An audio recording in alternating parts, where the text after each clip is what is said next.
So hi guys, let's discuss and proceed further for this telecom series.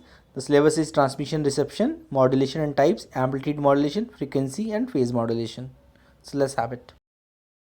So we all know about the modulation. In this, generally a signal called carrier signal of a particular frequency is modulated with the respect to voice data and amplitude, frequency and phase.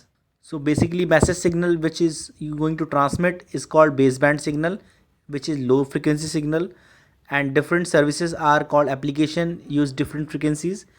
Difficult to transmission low frequency, we all know that for over long distance.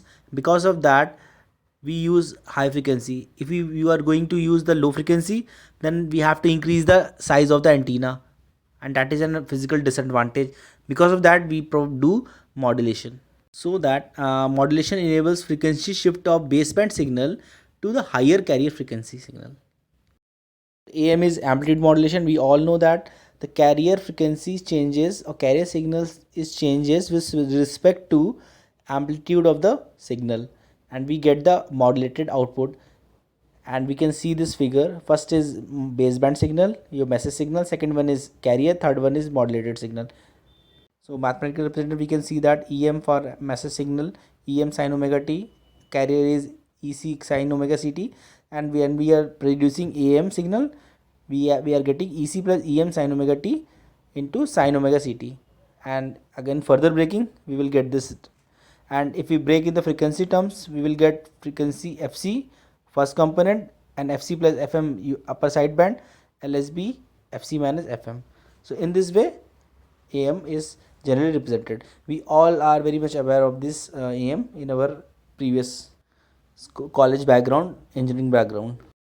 Now if we talk about the FM, in which carrier frequency changes with respect to the frequency of the message signal, and the mathematical formula is EC sin omega ct plus EM omega sin omega t has infinite sidebands, because in FM we have infinite sidebands. Modulation index, we have the formula FD by FM, and then we have wideband FM, then we have narrowband FM.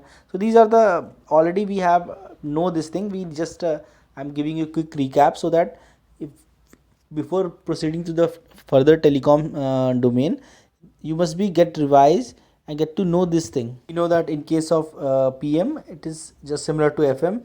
The phase of the carrier is varied proportional to the message signal. So in this way FM or PM works. And if we talk about the PSK and PM, the phase modulation concept is very important for digital kind of communication, and digital version of PSK is called phase shift keying.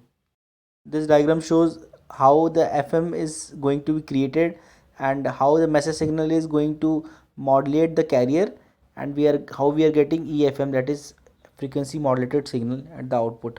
So we are saying for the positive amplitude, the carrier frequency is modulated at very high frequency in the output.